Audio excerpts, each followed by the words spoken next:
It's called the Chicken Neck of India, that body of land that extends to the northeast of the country, attached by a small corridor to the motherland.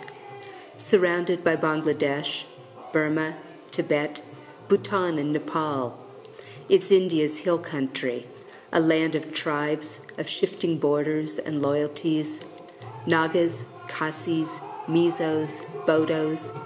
More than 200 tribes live among these green hills. To the north lie the Himalayas, and to the south the Bay of Bengal.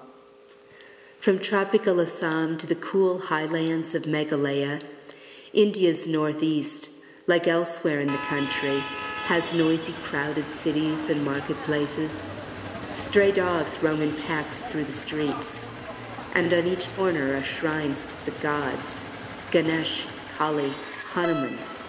There are also churches, mosques, and temples. Chants and bells sound throughout the day and night. When I was in India, I think the thing I missed most about home was the silence. Now that I'm home, one of the things I miss about India is the noise. And yet there's silence in the northeast too. It's home to isolated villages at the bottoms of steep canyons. Meghalaya, India's newest state, is the Khasis' tribal homeland. They've lived in these hills for so long that their original migration to this remote area of northeast India is cloaked in mythology, although there are stories that tell how they came across the great desert long ago. It's a damp green land of plunging waterfalls, sacred groves, and caves. Each outcropping and stream has its protective spirit.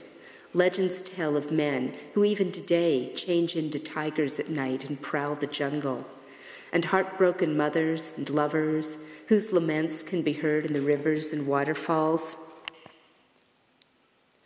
The Welsh Presbyterians first evangelized the Khasis in the mid-1800s, and now Christianity of all denominations has a strong foothold in the region. Christianity still has the feel of a new religion here. Churches stand side by side with ancient monolithic standing stones erected in memory of long-forgotten ancestors or to mark places of sacrifice. Yet the Khasis also have a much older religion, as can be seen in the strong sacred forest tradition. Cross the threshold into one of these forests, and you feel as if you've entered a land beyond time. The air vibrates with the whirring of insects, a sound that seems to come from deep in the earth itself.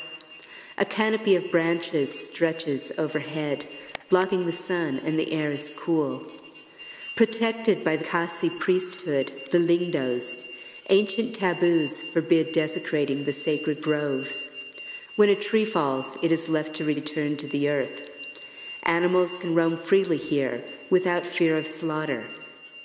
The forest is also home to ancient deities, protectors of the people, and so its guardianship becomes a communal responsibility. The people hold strong to the belief that to harm these groves will bring misfortune, if not in this generation, then in their children's or grandchildren's lives. Even today, Khasis who still profess the old earth-based religion come here to practice rituals that are hundreds of years old, rites that have been kept alive by the religious leaders and nurtured by a traditional belief system.